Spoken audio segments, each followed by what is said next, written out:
Hello, everyone. It's Steve with Aptera Owners Club. I wanted to kind of give a summary of my thoughts about this lawsuit that's pending.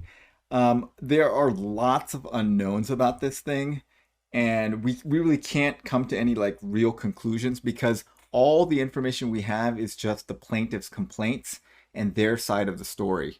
And so we're only seeing part of one side of the story, and more information will come to as this lawsuit proceeds. But right now, we're at the very early stages of it. There's not that much information, so we can't come to any conclusions. But there are some things that we can say are these are the important factors in this case. In case you guys missed it, I did a interview with Heather Meeker, who is an intellectual property lawyer up in the Bay Area. She is extremely smart and she explained a lot of things for us. And so you should definitely check out that interview if you're interested. And then while you're at it, you should check out her channel. She has a YouTube channel. Looks like several of you guys have already subscribed to her since watching this interview. But and she talks a lot about software and IP and open source software, that kind of stuff. So very interesting. I subscribe myself, and so you guys should go check it out. Okay, so here are the things that are kind of take-home messages. I wanted to kind of write it down. So in a way, it's kind of a good sign. Why is that kind of a good sign? Is because the Aptera has gotten to the point where whoever these people are, they think that Aptera is successful enough that they can extract money out of them. See, if they thought Aptera was not going to succeed, they wouldn't even bother to spend money to hire lawyers to initiate this lawsuit because you can't get water out of a stone.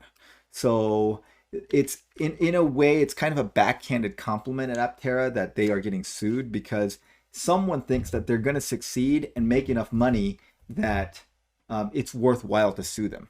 Okay, so that's point number one. The big point is who owns the patent. So if you look back at the very first communication between them, basically, let's see, we'll go down to the end. Basically, they're saying, okay, here we go.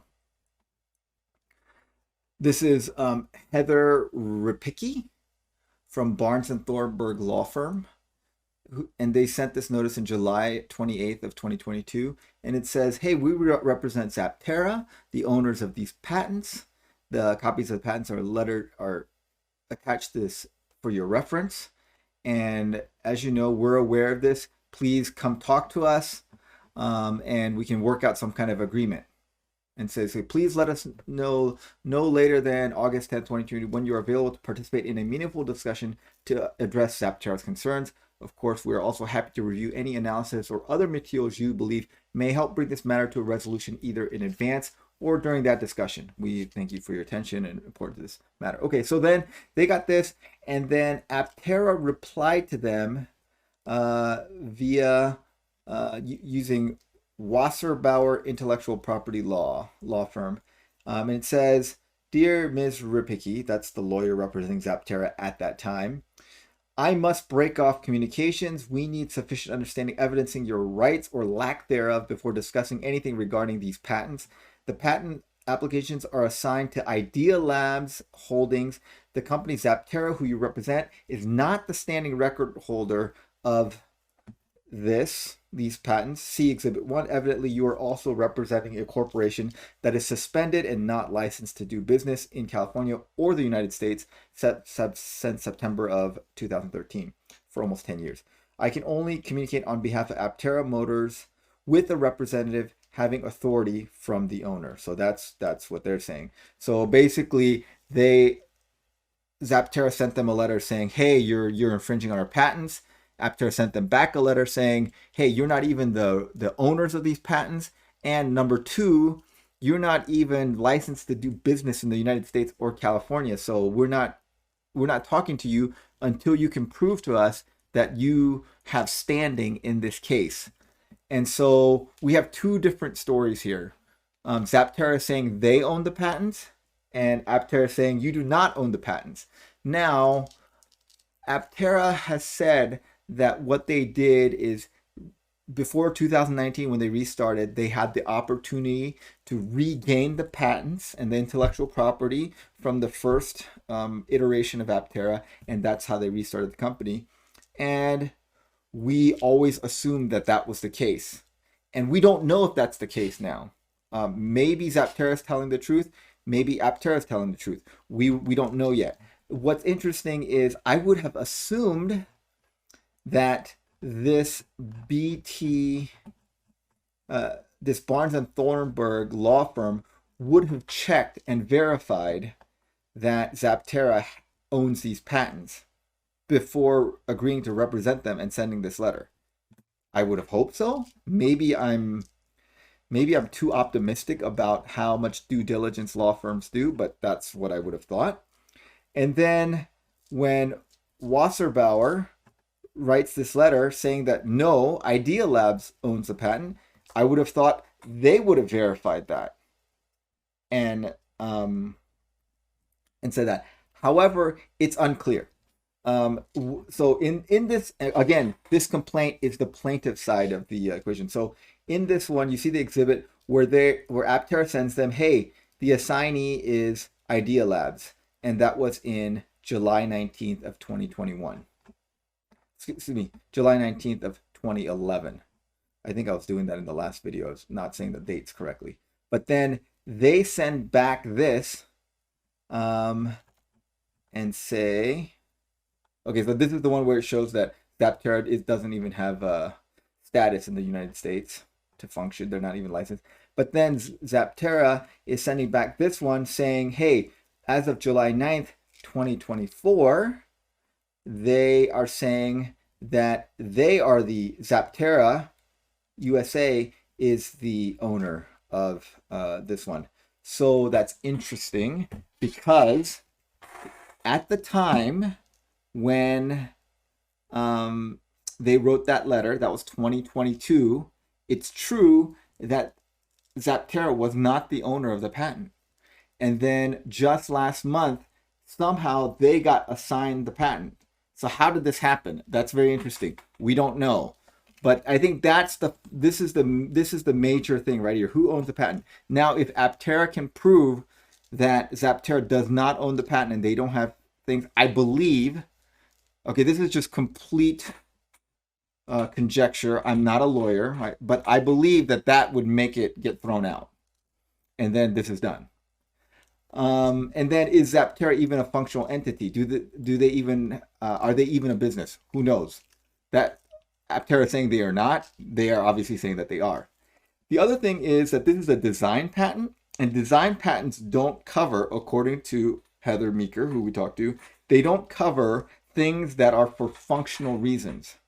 And we know that Aptera looks the way it does because it's aerodynamic and functional. So perhaps they can argue that the look of it is purely functional. We know the Morello body, the Morelli body looks like that. We know that the MIT Aztec look like that. And these vehicles all look very, very similar, and it's mainly because of the functional aspect of it. However, Heather pointed out that this argument may be a little bit harder to make because the people that got the patent are the current people that are part of Aptera, like Jason Hill and others, and that may make it harder for them to argue that the design patent does not apply in this case, since they are the ones who applied for the design patent and said the design patent was applicable in this case.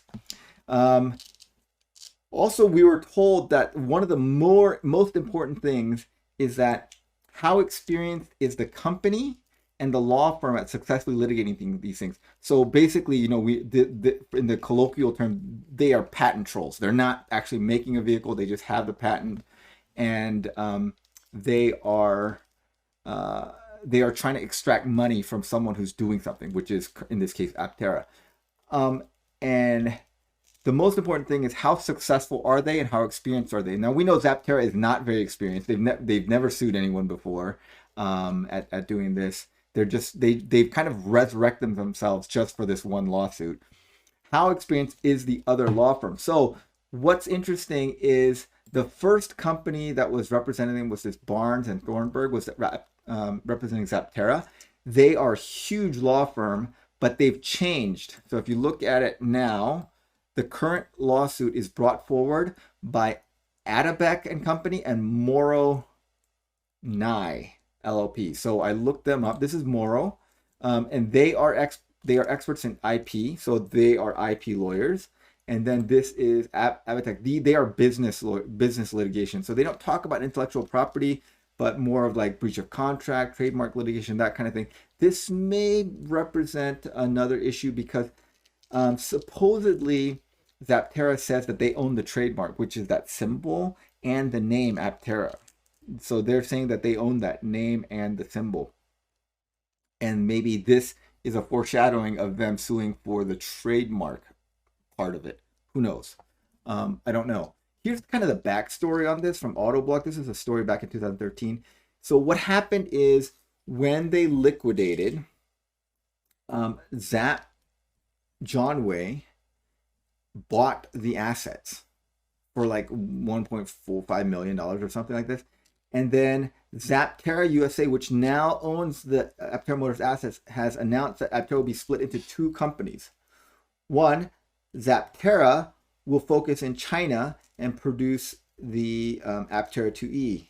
The other company, Aptera USA, is spinning off to become independent. It will be run by Richard Derringer, who told Gizmag in no uncertain terms that Zap Johnway is not in the picture. We have nothing to do with Zap Johnway. We wish them well in trying to survive, but we don't want any association with them. So I don't really know. It just seems like that wasn't a very amicable thing, but we don't know if the IP is now owned by Aptera USA and Richard Derringer. Was it owned by Zaptera in China? We don't know that. That's kind of what this lawsuit is going to have to parse out. So I don't know how experienced these two law firms, Morrow and Abatech, are at doing these things. And then the company that's representing Aptera as of 2022, now they may have changed lawyers now, was Wasserbauer, which seems like a relatively small firm. There's 3 lawyers in this firm, so it's a relatively small firm. I'm wondering if now they're switching to a larger law firm with more resources. I don't know, or staying with them. But in 2022, this was the law firm that was representing Aptera. So I don't know enough about different law firms to know how successful these guys are at doing this. But that's evidently a very important thing. And then what are the damages? So the damages are like Aptera has not sold any vehicles using this quote design that supposedly Zaptera allegedly owns. But they could claim damages that, you know, Aptera crowdfunded and raised millions of dollars using this design, and therefore they are entitled to some of that money. Now, one question was, since this is going to expire in April of next year, which is only like, you know, 6-7 months away, can Aptera drag out this litigation until that date, and then since it's expired, it goes away? No, it doesn't go away. Since they filed it before it expired, they still have to see this through conclusion, and evidently this can take many years to sort itself out. So that doesn't protect them, and the damages, I think, are going to be, my take is they're going to be relatively small, because Zaptera cannot extract, like Aptera doesn't have that much money, and they can't extract that much money out of them. And what they want, ideally, the best situation for them is that Aptera becomes wildly successful and they get a percentage of that. And so it could be that so in most of these cases they end up being settled. They don't go to court. Because the cost of litigating is extremely expensive. So often the cost of settling is much cheaper, and they may settle by giving them some stock or giving them some small amount of money that makes it worth their while. I suspect that my personal take as a non-expert on this is that their case is fairly weak, and but unless Aptera can prove that they don't own the patent, they do have some kind of case, and the cost of litigating it's going to be too high, and so they will settle for some relatively small amount and make this go away essentially. Um, that's kind of my take on this. I don't know if that's going to be true. Again, we only have one side of the story, and we don't have enough information to make a more educated guess. But that's where we're at, and that's kind of where I think it's going to stay for many years. We're not going to know too much more about it. I know from talking to um, people at Aptera, they do not seem very worried about this, or at least that's kind of the impression that I'm getting from them, or that's the impression that they're giving to me, whichever way you want to take a look at it. But I kind of agree. I don't think the damages are going to be much, and I don't think the case is too strong. But unless they can totally make it dismissed by saying they don't own the patent, I'm guessing it's going to get settled for some relatively small amount of money. So it's unfortunate, but not catastrophic, is kind of my take home message on this. All right. Well, thanks for watching, guys.